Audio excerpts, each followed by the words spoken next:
Okay जी, बिस्मिल्लाहिर्रहमानिर्रहीम, अस्सलाम वालेकुम। आज का जो हमारा टॉपिक है वो बेसिकली है यूजिंग नेम स्पेस एसटीडी या सिंपल नेम स्पेसेस के बारे में। ठीक है, नेम स्पेस एक्चुअली हमारे पास आपने प्रोग्राम में देखा होगा कि हैश इंक्लूड आईओ स्ट्रीम, जैसे भी हम हेडर फाइल एंड को हम जैसे इंक्लूड करते हैं तो उसके बाद हम नेम स्पेस को इस्तेमाल करते हैं जो कि एसटीडी स्टैंडर्ड नेम स्पेस है। देखें, इस लाइन का मकसद ये है कि देखो आप क्या करो, एक नेम स्पेस यूज करो। नेम स्पेस क्या है? एक एसटीडी है। एसटीडी एक्चुअली कहाँ पे डिफाइंड है? वो इस आईओस्ट्रीम हेडर फाइल के अंदर डिफाइंड है। ठीक है, इस एसटीडी के अंदर आपके पास सी आउट, सी इन मीन्स ये सी आउट आउटपुट है, तो ओ स्ट्रीम के जो फाइल है, और सी इन में हमारे पास जो है वो आई स्ट्रीम की जो फाइल है, या सी इन सी आउट हो गया, एंड लाइन हो गया, और बहुत सारी ऐसे स्टैंडर्ड चीज़ें हैं जो कि इस I stream file header file के अंदर पड़ी हुई हैं।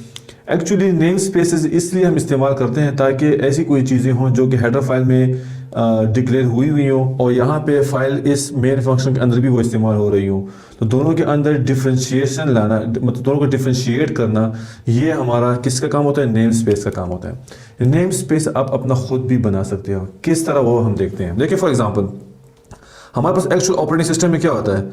एक्चुअल ऑपरेटिंग सिस्टम में हमारे पास एक फोल्डर होता है। ठीक है, इस फोल्डर का नाम लेट्स सपोज XYZ है। इसके अंदर मैं एक फाइल बनाता हूं, फाइल .txt के नाम से। ठीक है, इस फाइल का ये तो बन जाएगी, लेकिन अगर मैं इसी फोल्डर के अंदर मैं एक और फाइल बना लेता हूं, फाइल txt, ये नहीं बनेगा। क्यों? वो कहेगा कि ऑलरेडी एग्जिस्टेड है यही नेम। ये जो फाइल नेम है ये आप इस फोल्डर के अंदर सिर्फ एक बार इस्तेमाल कर सकते हो। सेम केस ये कि ये जो सी आउट है ये ऑलरेडी इस आई स्ट्रीम के अंदर डिफाइंड है, तो आप किस तरह जो है ना यहाँ पे इस्तेमाल कर रहे हो, या तो वहां पे उसको इंक्लूड ना करो। अगर वहां पे उसको इंक्लूड कर रहे हो तो फिर यहाँ पे आपने जो है सी आउट को डिफाइन करना कि ये सी आउट वो सी आउट है या वो सी इन है जो कि इस नेम स्पेस के अंदर डिफाइंड है। क्लियर है? इस पर हम काफ़ी एग्जांपल्स करेंगे इस लेक्चर में। ठीक है, तो स्टे ट्यून्ड। आपने अगर इसको सीखना है और सीखना चाहिए, क्योंकि अगर C++ प्रोग्रामिंग आपने सीखनी है तो ये चीज़ बहुत ही इंपॉर्टेंट है। क्लियर है? अब देखिए, मैं एक और फोल्डर बना लेता हूँ, उसको मैं नाम देता हूँ ABC। अब इसको जब मैं ABC नाम देता हूँ तो इसके अंदर मैं फाइल .txt बना सकता हूँ। क्यों? क्योंकि ये इस फोल्डर के अंदर ये फाइल पड़ी है। इस फोल्डर के अंदर मैं सेम नेम इस्तेमाल कर सकता हूँ, लेकिन वो अलग फाइल होगी, अलग सी चीज़ होगी, लेकिन नाम हम सेम रख सकते हैं। सिमिलरली इसके अंदर मैं दूसरा फाइल अगर मैं डालना चाहता हूँ फाइल .txt, तो ये तो बन जाएगा, लेकिन ये नहीं बनेगा। क्लियर है? सेम केस नेम स्पेसेस के साथ भी है। हम प्रोग्रामिंग में क्या करते हैं? एक्चुअली हम प्रोग्रामिंग में ये काम करते हैं कि हमने क्या किया कि हमने एक एरिया डिफाइन कर लिया और उसको मैंने नाम दिया कि ये नेम स्पेस 1 है। क्लियर? उस नेम स्पेस के अंदर एक्चुअली अगर हम नेम स्पेस को अगर हमने लिखना है तो हमने यहां पे हम लिखते हैं, इस जगह पे हम क्या करते हैं, हम लिखते हैं name space. Further name space का नाम क्या है? मैं कहता हूं STD नहीं है बल्कि KU खान है। ये जो ब्रैकेट है फॉर एग्जांपल ये एरिया से पकड़ लिया, मैंने कहा कि NS1 है लेट्स सपोज। अगर ये NS1 एक नेम स्पेस बना लिया मैंने और इसके अंदर मैंने लिखा है integer X integer Y। Same case मैं एक दूसरा नेम स्पेस बना लेता हूं NS2।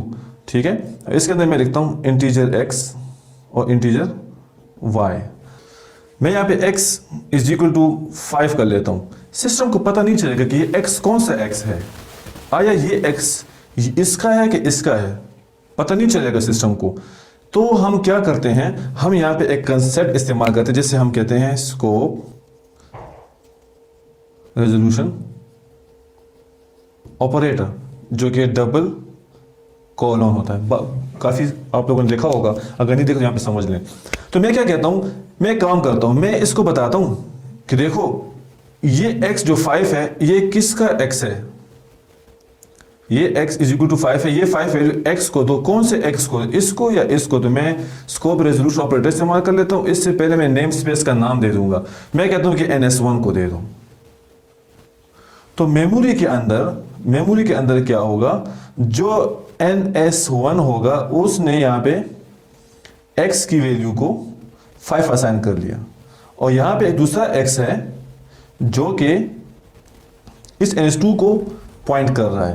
तो अगर मैं चाहता हूं कि मैं इस x को जो कि ns2 नेम स्पेस 2 का वेरिएबल है उसको मैंने उसकी वैल्यू मैंने क्या करनी चेंज करनी है, तो आप क्या करो ns2 लिख लो, डबल कॉलन कर लो और x इज इक्वल टू 10 कर लो। देखिए आपने सेम दो वेरिएबल जो कि सेम नेम के अपने प्रोग्राम के अंदर इस्तेमाल किया है, लेकिन क्या किया स्कोप रेजोल्यूशन ऑपरेटर के जरिए आपने दो नेम स्पेसेस को जो कि डिफरेंट नेम स्पेसेस हैं लेकिन वेरिएबल का नाम सेम है। तो सेम नेम अगर आपने इस्तेमाल करना है तो आप नेम स्पेसेस बस डिफाइन कर लो, वहां पे आप डाल दो। सिस्टम में हम किस तरह करेंगे तो ये एक डिटेल्ड लेक्चर होगा, तो मैं उम्मीद रखता हूँ कि आप इसको जो है काफ़ी गौर से जो है ना इसको फॉलो करेंगे। ठीक है, सिस्टम पे जाते हैं। ओके, यहाँ पे आते हैं डिव C++ में हमने जो पहले प्रोग्राम ओपन किया था वही पे कैलकुलेटर का, ये मेरे पास आ गया। अब इसको मैं रन करता हूँ तो ये बिल्कुल ठीक ठाक रन हो रहा है। ठीक है, हम एक बात करते हैं यहाँ यूजिंग नेम स्पेस की। मैं इसको कमेंट कर लेता हूँ। मैं इसको जब कमेंट करता हूँ ना, ठीक है, तो क्या होगा, इसको मैं कंपाइल करता हूँ तो मुझे एरर देगा कि व्हाट इज सी आउट, या सी आउट क्या है। अब मैं ये कहता हूँ कि ये जो सी आउट और ये सी इन है ये आईओ स्ट्रीम के अंदर डिफाइंड है, लेकिन आईओ स्ट्रीम के अंदर डिफाइंड तो है, लेकिन अब इसको मैंने एक्सेस करना है आईओ स्ट्रीम से, तो मैं क्या करूँगी कि आईओ स्ट्रीम के अंदर नेम स्पेस डिफाइंड हुआ। अब वो नेम स्पेस ढूंढते हैं कि उसका नाम क्या है। ठीक है, तो मैं जाता हूँ सी में, जहाँ पे इस प्रोग्राम स्टार्ट प्रोग्राम फाइल में जाता हूँ, डिव C++ में जाता हूँ, यहाँ पे मैं आईओ स्ट्रीम को सर्च कर लेता हूँ। आईओ स्ट्रीम, ठीक है, ये फाइल आ गई। इसको मैं ओपन करके नोटपैड में ओपन करता हूँ, ये मेरे पास फाइल आ गई है। ये आईओ स्ट्रीम फाइल, ये कौन सी फाइल है, ये आपको यहाँ पे ये जो आईओ स्ट्रीम हमने इंक्लूड किया है ये फाइल है। इस फाइल को मैंने यहाँ पे ओपन कर देखिए आईओ स्ट्रीम को। अब मैं नीचे आता हूँ, देखिए यहाँ पे लिखा हुआ नेम स्पेस std।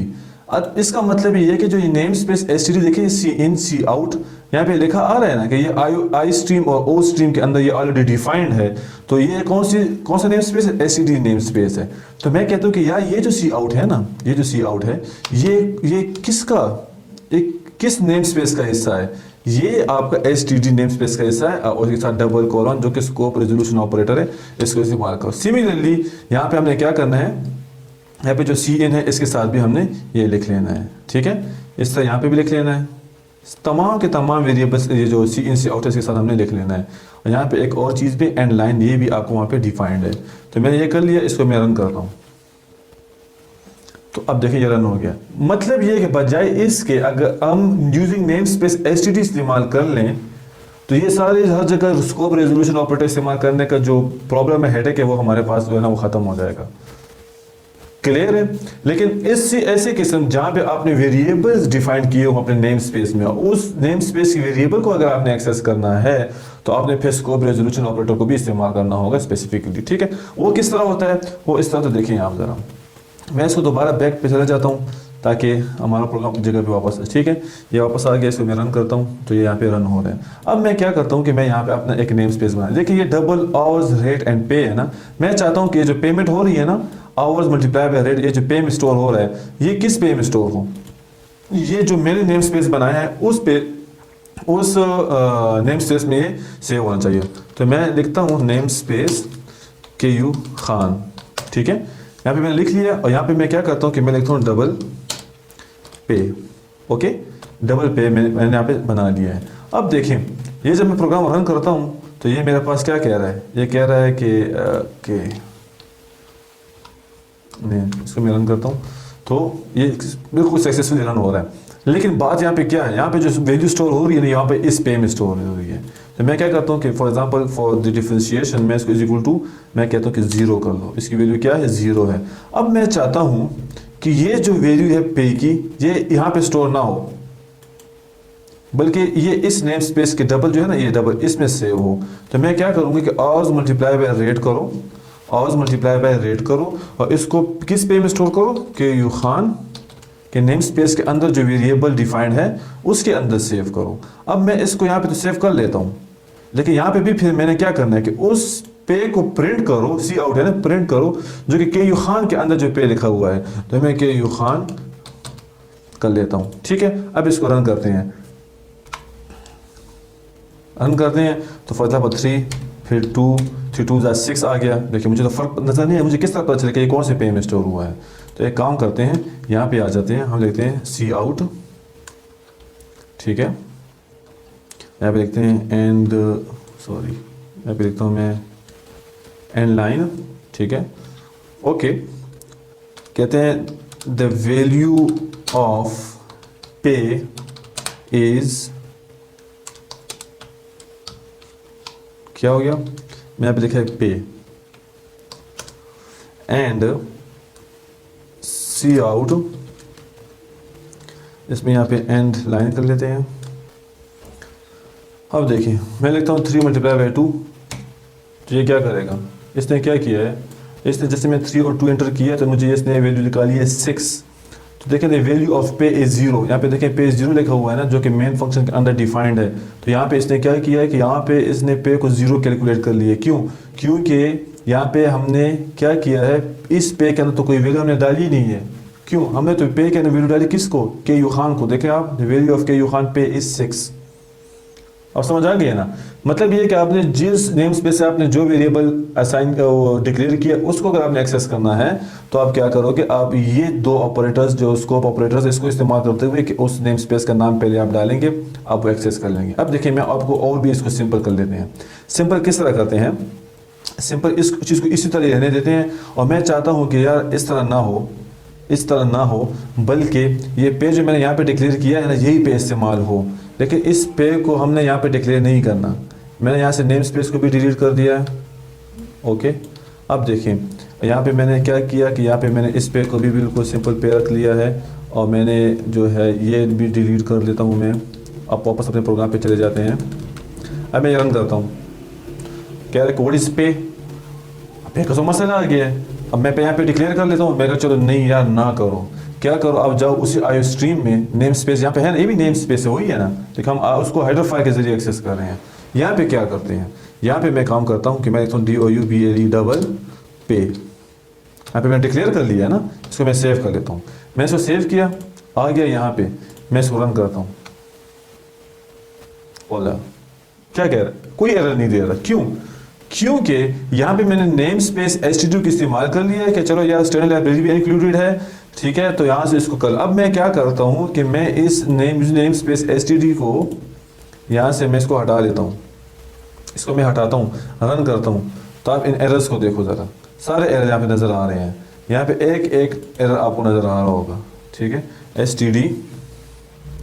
std और ये डबल कॉलन हो गया। इसको मैं कॉपी करता हूँ, कॉपी, ठीक है, और इसको मैं जो है यहाँ पे भी पेस्ट कर देते हैं, इसको मैं यहाँ पे भी पेस्ट कर देता हूँ, ठीक है, और इसको मैं यहाँ पे भी पेस्ट कर देता हूँ, और एंड लाइन यहाँ पे है, इसको भी मैं पेस्ट कर। अब मैं रन करता हूँ। अब एरर देगा पे व्हाट इज पे। क्यों? क्योंकि मैंने नेम स्पेस को इस्तेमाल ही नहीं किया, और पे तो नेम स्पेस std में ऑलरेडी डिक्लेयर्ड है। अब मैंने उस नेम स्पेस में जो std है उसके अंदर जो पे पड़ा हुआ है मैंने उसको एक्सेस करना है, तो आपने पे के साथ भी यही चीज़ लगा देनी है। मैं रन करता हूँ और एक और एरर देगा यहाँ पे भी। ये कौन सा पे है? ये वो पे है जो कि स्टैंडर्ड std के अंदर ये ऑलरेडी डिक्लेयर्ड है। इसको मैं रन करता हूँ, देखिए प्रोग्राम रन हो गया, ठीक है। इससे पता चल जाता है कि आप नेम स्पेस को आपने किस तरह इस्तेमाल करना है। आपने अपना नेम स्पेस भी आप बना सकते हो, उसमें आप वेरिएबल्स डाल सकते हो। आप चाहते हो कि मैं स्पेसिफिकली नेम स्पेस के अंदर पड़ा रहे, आप उसी आईओस्ट्रीम फाइल के अंदर और भी नेम स्पेसेस बना लो, पड़ी रहेंगे वहाँ पे जब भी आप, क्योंकि ऑलरेडी आपने आईओस्ट्रीम तो आपने उसको इंक्लूड किया हुआ है, ठीक है। तो अगर आपको कोई कन्फ्यूजन है इस बारे में, आप चाहते हो कि इसको और भी मैं क्लियर कर लूँ, सिंपल कर लूँ, या इसकी और छोटी वीडियोस बनाऊं, तो आप नीचे कमेंट में मुझसे पूछ सकते हैं। तो इंशाल्लाह होपफुली मैं कोशिश करूंगा कि मैं आपके उस कमेंट को, उस सवाल को अच्छे तरीके से जवाब दे सकूं, ठीक है।